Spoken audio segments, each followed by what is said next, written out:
अस्सलाम वालेकुम everyone. Last video में हमने डिस्कस किया था CSS के बारे में।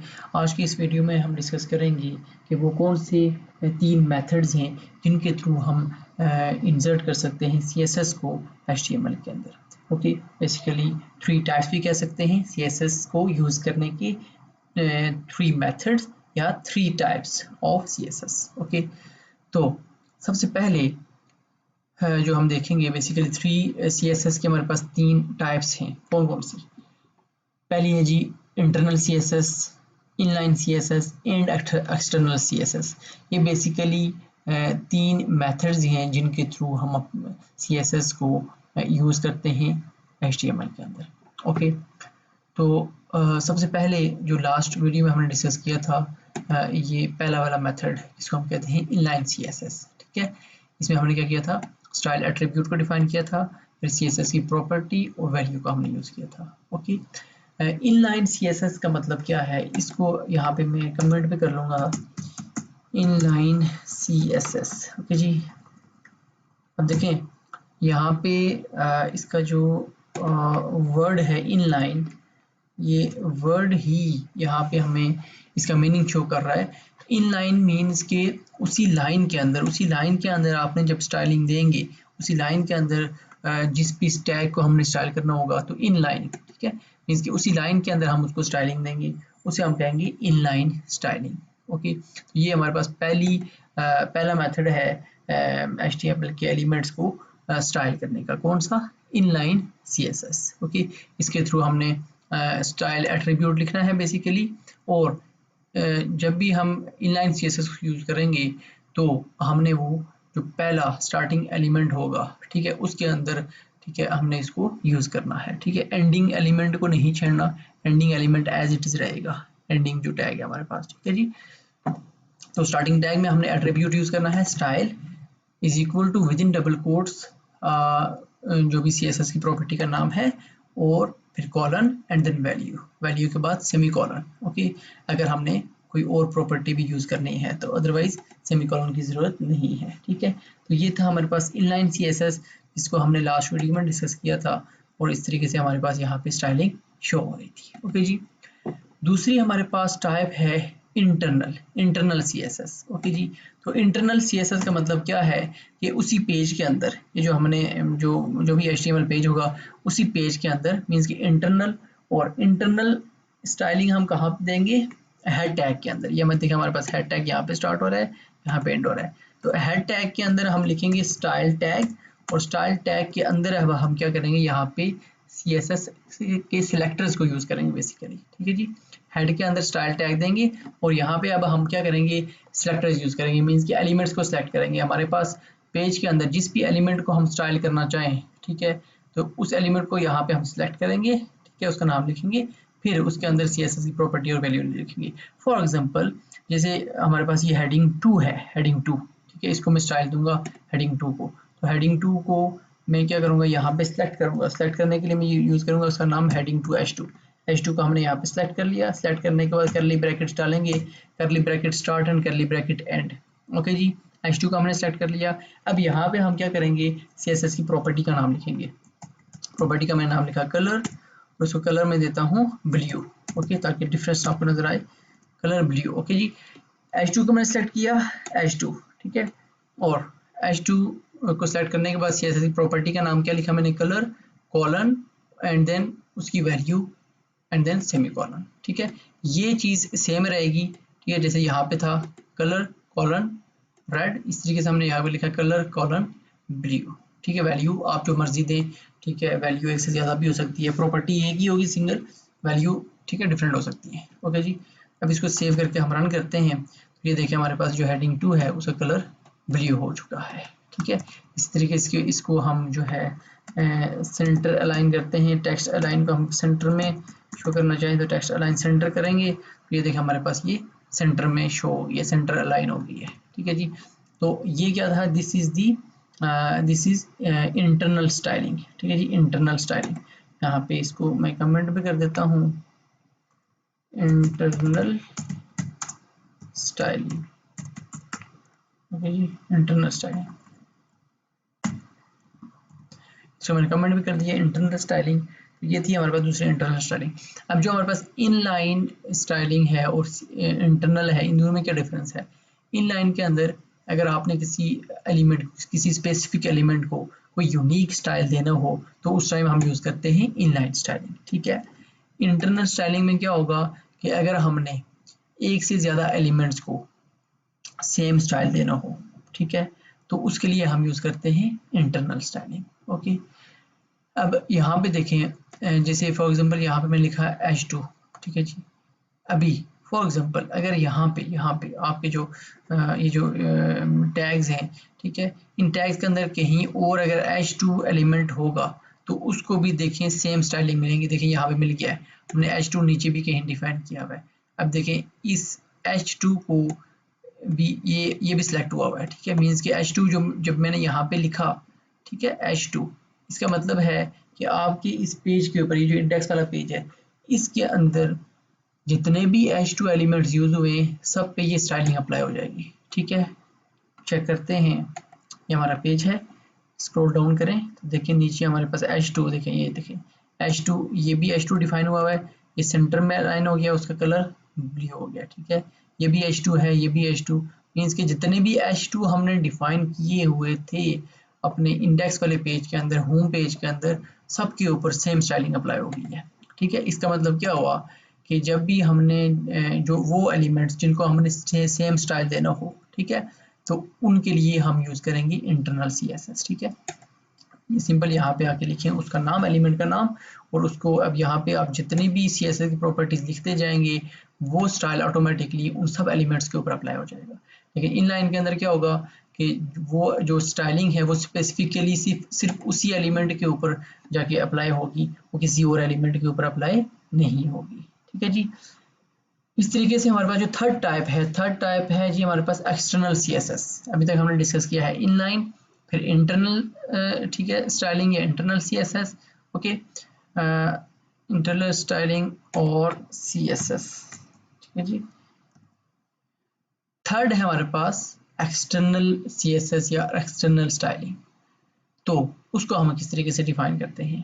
तो जब मैंने स्टार्ट में जब हम फोल्डर स्ट्रक्चर बना रहे थे तो उस टाइम मैंने आपको बताया था कि आप लोगों ने जो फोल्डर क्रिएट करना है, जैसे ये हमने फोल्डर बनाया था वेब डेवलपमेंट कोर्स 2023, और इसके अंदर हमने सब फोल्डर्स क्रिएट किए थे, और एक फोल्डर मैंने बनाया था CSS के नाम से, ओके। अब ये जो CSS का फोल्डर है मैंने इसलिए बनाया था ताकि यहाँ पे इस फोल्डर के अंदर हमारे पास कौन सी फाइल आएंगी, CSS की, ठीक है जी।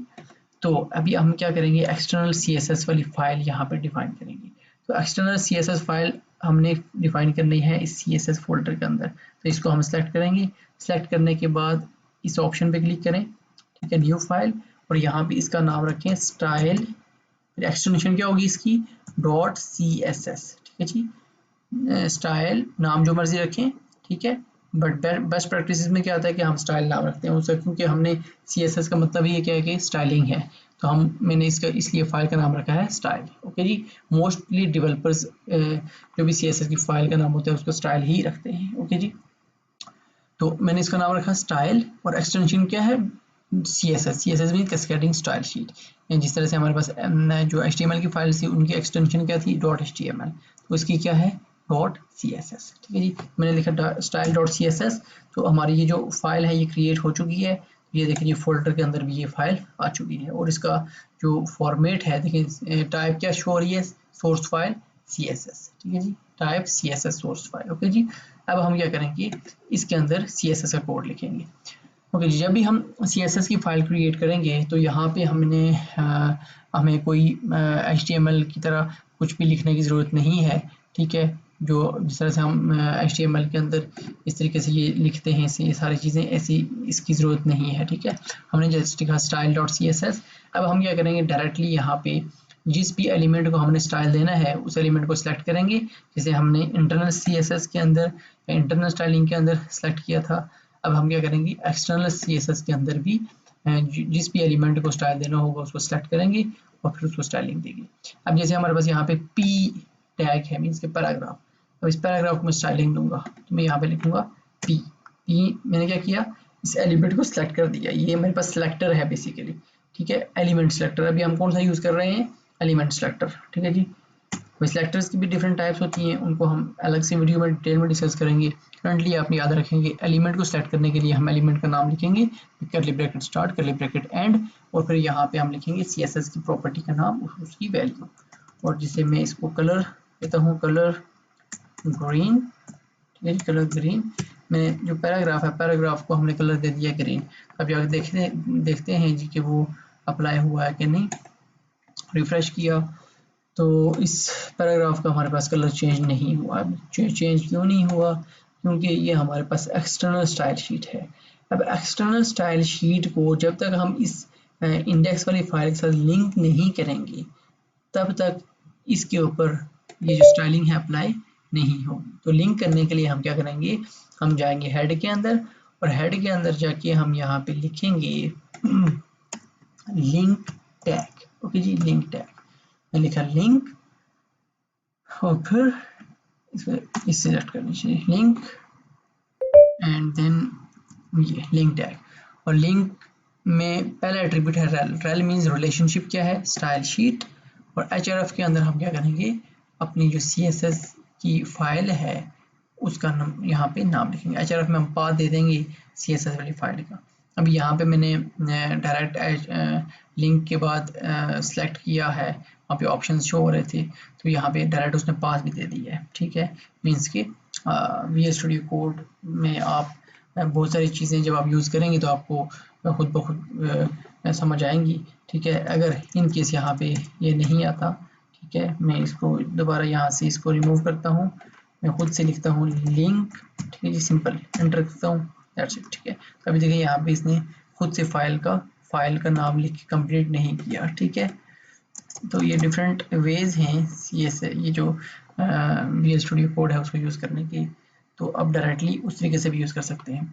तो लिंक टैग बेसिकली यहाँ पे ये भी हमारे पास एम्प्टी एलिमेंट है, क्योंकि इसका कोई एंडिंग टैग नहीं है, ठीक है जी। तो लिंक टैग लिखेंगे, ठीक है, हेड के अंदर, रेल के अंदर style sheet as it is आएगा, मीन्स का रिलेशनशिप क्या है, स्टाइल शीट। और href के अंदर हम क्या करेंगे, पाथ देंगे। तो यहाँ पे पाथ देने के हमने थ्री मेथड्स पढ़े थे HTML के अंदर, ठीक है। जिसको नहीं उसका आइडिया तो वो पिछली वीडियोस में जाके देख ली, ओके जी। तो href के अंदर हम इसको पाथ देंगे। तो पाथ देने के लिए हम क्या करेंगे, पाथ अब हम हमारी जो CSS वाली फाइल है वो किधर पड़ी हुई है, ठीक है। तो CSS की फाइल देखिए हमारे पास है, किधर है जी, CSS फोल्डर के अंदर पड़ी हुई है। तो मैं यहाँ पे क्या करूँगा, पहले सबसे पहले फोल्डर का नाम लिखूंगा CSS, ठीक है जी। और CSS फोल्डर के अंदर देखिए हमारे पास फाइल पड़ी हुई है style.css, ठीक है जी। सेव किया, अब हमने लिंक कर दिया है, ठीक है, CSS वाली फाइल को लिंक कर दिया है इंडेक्स वाली फाइल के साथ, ठीक है। लिंक करने के बाद अब हम जाके रिफ्रेश करेंगे तो देखेंगे कि हमारी देखें जो स्टाइलिंग है वो अप्लाई हो चुकी है, ठीक है। ये कलर हमारा यहाँ पे इस पर ग्रीन अप्लाई हो गया, ठीक है। कलर मैं चेंज करता हूँ ताकि आपको वाज़ेह फ़र्क नज़र आए। मैं इसका कलर यहाँ पे चेंज कर लेता हूँ, ग्रीन के बजाय यहाँ पे हम इसको थोड़ा सा गहरा, इसको थोड़ा सा हम और डार्क कर लेते हैं, ठीक है जी। सेव करते हैं, रिफ्रेश करते हैं, वो भी सही क्लियर नज़र नहीं, इसको मैं कलर चेंज कर देते हैं, ये कलर कर देते हैं। अच्छा, ये CSS में ये जो VS स्टूडियो कोड है इसमें आपकी जब आप कलर दे देंगे तो आपको उसके बाद यहाँ पे कोई भी कलर आप यहाँ पे इसको सेलेक्ट कर सकते हैं। सेव किया, रन किया, ठीक है जी।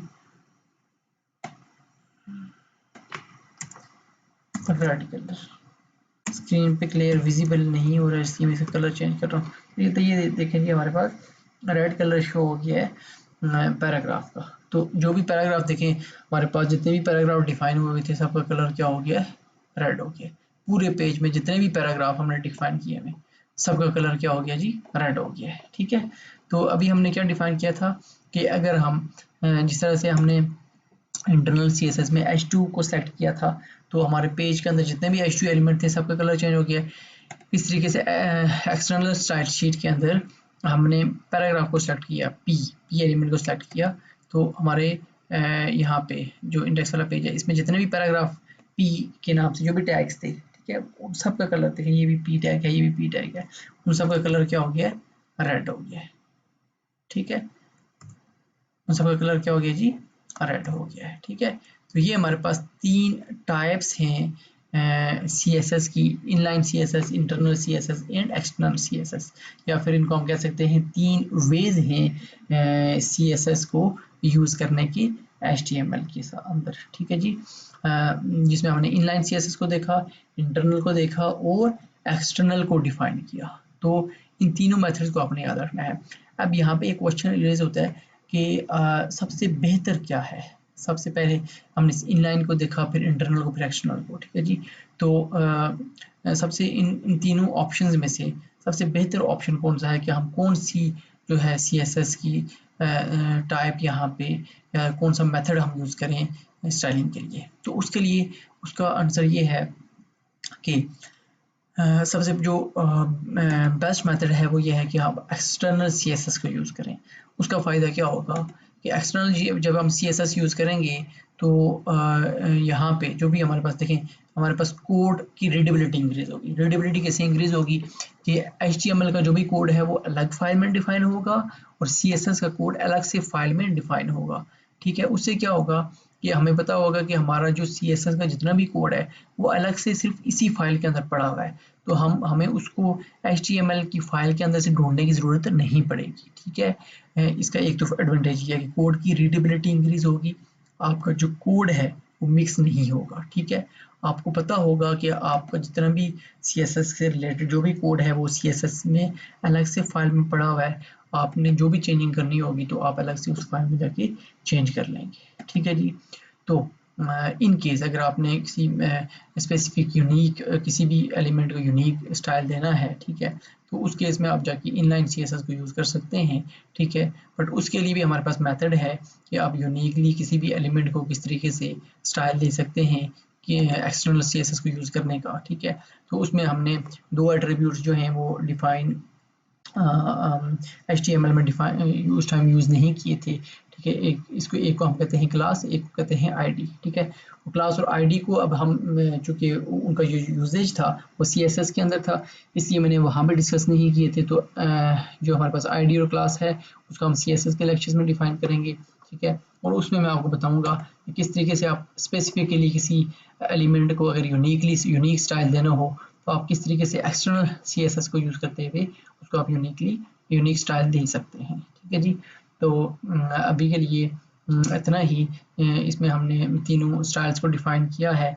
इनलाइन, इन तीनों को आपने याद रखना है, inline CSS, internal CSS and external CSS, ठीक है जी। अगर आपके पास फाइल जो कोई सिंपल एक या 2 या 3 पेजेस हैं, ठीक है, जिसमें मीन्स की वेबसाइट का साइज़ अगर ज़्यादा नहीं है उसके लिए आप इंटरनल CSS भी यूज़ कर सकते हैं, ठीक है। लेकिन अगर आपके पास बड़ी वेबसाइट है तो उसके लिए लाजमी आप क्या यूज़ करें, एक्सटर्नल CSS को यूज़ करें, ठीक है। अब ये तीनों मेथड्स हैं। अब ये डिपेंड करता है, हर एक डेवलपर का अपना मेथड होता है कि वो कौन से स्टाइल को यूज़ करता है। कुछ डेवलपर्स जो हैं वो तीनों को इकट्ठे यूज़ करते हैं, ठीक है। और कुछ होते हैं जो सिर्फ एक्सटर्नल को यूज़ करते हैं, ठीक है। तो कुछ मिक्सचर भी यूज़ करते हैं। तो इट्स अप टू यू, आपने जब तीनों मेथड्स आपको आगे आप जो भी आपको ईजी लगे, ठीक है, वो आप यूज़ कर सकते हैं। बट बेस्ट प्रैक्टिस में क्या आता है कि आप एक्सटर्नल CSS को यूज़ करें, ओके जी। तो इन तीनों मेथड्स की आप होप्स हो कि आपको समझ आ गई होगी, इनकी आपने प्रैक्टिस करनी है, ओके। तो अब इंशाल्लाह जो CSS की फर्दर जो प्रॉपर्टीज़ हैं उनको हम नेक्स्ट वीडियोज़ में देखेंगे। आज की वीडियो में इतना ही, अब मिलते हैं इंशाल्लाह नेक्स्ट वीडियो में। तब तक के लिए अल्लाह हाफ़िज़।